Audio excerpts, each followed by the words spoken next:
semuanya, kalian tahu nggak sih kalau misalkan bangsa yang besar itu tidak hanya dilihat dari sumber daya yang mereka miliki, namun juga dilihat dari seberapa besar kemampuan mereka dalam menghadapi setiap rintangan dan permasalahan yang mereka peroleh dengan solusi yang tepat. Nah, pada video kali ini aku akan mengajak kalian untuk berdiskusi sedikit tentang kedatangan bangsa Eropa ke Nusantara. Nah, tapi teman-teman tahu nggak sih kalau pada awal abad pertengahan bangsa Eropa itu juga sudah mengetahui tentang rempah-rempah dari dunia timur, khususnya dari Indonesia. Namun, karena kejatuhan Konstantinopel ke tangan Turki Utsmani pada 1453 menyebabkan hubungan dagang antara masyarakat Eropa dengan dunia timur menjadi terputus. Hal ini juga yang memaksa orang-orang Eropa untuk melakukan perjalanan sendiri ke dunia timur guna memperoleh rempah-rempah yang sangat mereka butuhkan.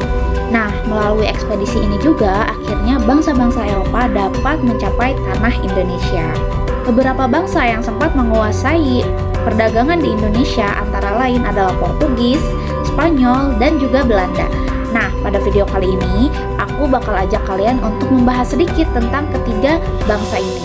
Yuk, simak baik-baik ya. Nah, kita mulai dari bangsa Portugis. Bangsa yang pertama kali datang ke Indonesia. Bangsa Portugis mulanya berhasil menduduki India, yaitu wilayah Calicut, tepatnya pada 1498. Kemudian mereka melanjutkan ekspansinya ke Indonesia melalui jalur dagang yaitu di Goa. Nah, di Goa sendiri mereka berhasil mendirikan kantor dagangnya pada tahun 1509. Tidak lama setelah kedatangan bangsa Portugis ke Indonesia, tepatnya di Maluku, hal tersebut langsung diikuti oleh bangsa Spanyol. Di bawah pimpinan Sebastian del Cano, bangsa Spanyol akhirnya melanjutkan usahanya untuk menemukan daerah asal untuk rempah-rempah. Dengan melewati kepulauan Cagayan dan Mindanao, akhirnya bangsa Spanyol tiba di Maluku pada 1521, tepatnya di Kerajaan Tidore. Kedatangan bangsa Spanyol ini juga diterima baik oleh pihak Kerajaan Tidore yang pada saat itu sedang bermusuhan dengan Portugis. Namun sebaliknya, kedatangan bangsa Spanyol di Maluku itu dianggap sebagai pelanggaran atas hak monopoli yang dimiliki oleh Portugis. Oleh karena itu, timbullah persaingan antara Portugis dan Spanyol. Akhirnya karena hal itu juga, bangsa Spanyol akhirnya pergi dari tanah Maluku. Nah, yang terakhir kita akan bahas tentang kedatangan bangsa Belanda ke Indonesia. Pada mulanya, pedagang Belanda itu membeli rempah-rempah di Lisabon. Lisabon itu merupakan salah satu wilayah yang terletak di Portugis.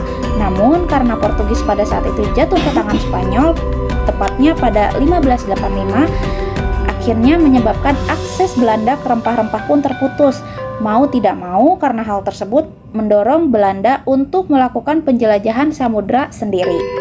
Penjelajahan Belanda yang pertama itu dipimpin oleh Cornelis de Houtman pada April 1595. Rombongan ini tiba di Banten, tetapi diusir karena sikap mereka yang dianggap kurang baik. Kemudian pada pelayaran kedua, pelayaran ini dipimpin oleh Jacob van Eyck pada November 1598. Nah, pada pelayaran yang kedua ini, pelayarannya bisa dikatakan cukup berhasil namun belum memiliki hasil yang memuaskan. Nah, berbeda dengan pelayaran sebelumnya, pelayaran yang dipimpin oleh Van Eyck ini cukup hati-hati dalam bersikap, sehingga ketika mereka tiba di Banten, rombongan mereka cukup diterima oleh masyarakat yang ada di sana. Bahkan atas kehati-hatiannya serta strategi yang mumpuni, kembalinya mereka ke tanah Belanda itu berhasil membawa muatan rempah-rempah yang melimpah. Nah, keberhasilan Van Eyck dalam membawa rempah-rempah ke Belanda itu memicu lebih banyak pedagang Belanda untuk datang ke Nusantara, yang mana pada akhirnya menciptakan persaingan dagang yang ketat antara mereka. Nah, untuk mengatasi persaingan ini serta memperkuat posisi dagang mereka dari bangsa Eropa dan Asia lainnya, akhirnya VOC atau Perserikatan Dagang Hindia Timur dibentuk secara resmi pada tahun 1602. Tujuan utama VOC ini ada 3. Yang pertama, menghindari persaingan tidak sehat di antara sesama pedagang Belanda. Yang kedua, memperkuat posisi Belanda dalam persaingan dagang. Yang ketiga adalah mendapatkan monopoli perdagangan rempah-rempah. Nah, lalu apa saja sih dampak yang dialami oleh pribumi atau masyarakat Indonesia pada saat itu akibat dari kedatangan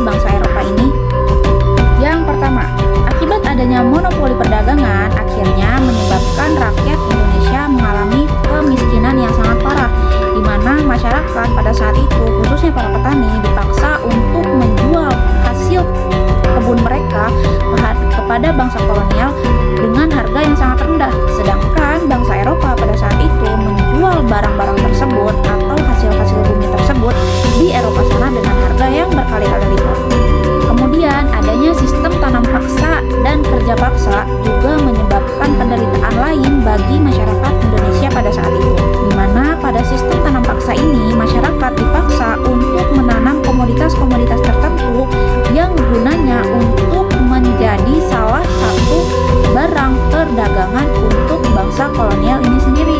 Nah, komoditas-komoditas ekspor ini diantaranya seperti tebu, kopi, dan juga lada itu dijadikan sebagai komoditas-komoditas utama yang harus ditanam oleh masyarakat pada saat itu. Nah, tidak hanya itu saja, kedatangan bangsa Eropa juga menyebabkan mundurnya pelabuhan-pelabuhan Nusantara yang mana sebelumnya itu menjadi pusat perdagangan internasional. Namun, di samping itu, kedatangan bangsa kolonial atau bangsa Eropa ini juga membawa dampak yang positif, teman-teman. Kenapa? Karena dari kedatangan mereka ini, masyarakat Indonesia akhirnya tahu dan mengenal yang namanya sistem ekonomi uang. Dimana seperti yang teman-teman semua tahu, dahulu sebelum kedatangan bangsa Eropa, sistem barter di Indonesia itu masih sangat kental sekali dan mendominasi pasar yang pada saat itu ada. Namun mirisnya, melalui sistem ini seringkali dimanfaatkan untuk menekan rakyat melalui pinjaman atau utang dengan bunga yang tinggi, sehingga dampak positif yang dirasakan pun tidak begitu terasa oleh masyarakatnya.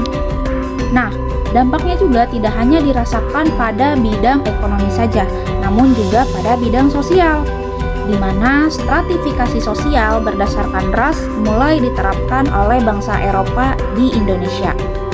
Sistem kelas sosial yang diskriminatif ini menempatkan bangsa Eropa pada strata tertinggi dan bangsa pribumi pada strata paling rendah. Oleh adanya sistem ini juga akhirnya menciptakan sistem yang mana kesenjangan dan diskriminasi di dalamnya cukup sangat terasa dan sangat nyata.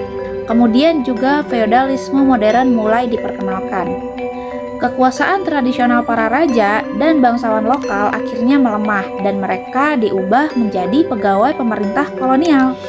Mereka tetap dihormati oleh rakyat, namun kekuasaan mereka sebenarnya tunduk pada pemerintah kolonial, yang mana pada akhirnya menciptakan suatu sistem feodalisme di mana rakyat harus patuh pada penguasa yang kini bekerja untuk penjajah.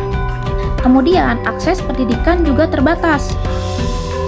Pendidikan formal ala barat pada saat itu mulai diperkenalkan, namun hanya terbatas untuk golongan tertentu, seperti anak-anak bangsawan atau priai. Kemudian juga pendidikan ini bertujuan untuk menciptakan pegawai administrasi yang terampil dan murah. Kelompok terpelajar inilah yang di kemudian hari menjadi pelopor pergerakan nasional.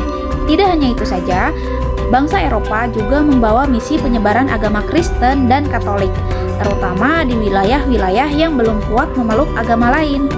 Di samping dampak ekonomi dan sosial, dampak politiknya juga ikut terasa pada saat itu, seperti intervensi dan penguasaan politik. Bangsa Eropa melakukan intervensi terhadap urusan internal kerajaan-kerajaan di Nusantara. Seringkali melakukan politik adu domba, di mana mereka memanfaatkan perselisihan antar kerajaan untuk memperkuat posisi mereka, yang pada akhirnya menyebabkan runtuhnya banyak kerajaan lokal. Kemudian juga perubahan sistem pemerintahan. Sistem pemerintahan tradisional yang berpusat pada raja dan kekuasaan turun-temurun digantikan dengan sistem pemerintahan kolonial yang lebih modern dan birokratis. Para bupati yang sebelumnya merupakan penguasa turun-temurun diubah statusnya menjadi pegawai pemerintah kolonial yang diberi gaji. Kemudian sentralisasi kekuasaan. Kekuasaan pemerintah terpusat di Jawa, khususnya di Batavia atau yang saat ini kita kenal sebagai Jakarta, yang membagi wilayah Nusantara menjadi beberapa prefektur. Hal ini mempermudah pemerintah kolonial dalam mengendalikan seluruh wilayah. Kemudian kemudian ada juga pengenalan hukum barat. Hukum adat yang berlaku di masyarakat secara perlahan digantikan dengan sistem hukum barat yang modern dengan diperkenalkannya oleh pemerintah kolonial. Hal ini menciptakan dualisme hukum dan seringkali tidak sesuai dengan nilai-nilai lokal yang masih banyak dianut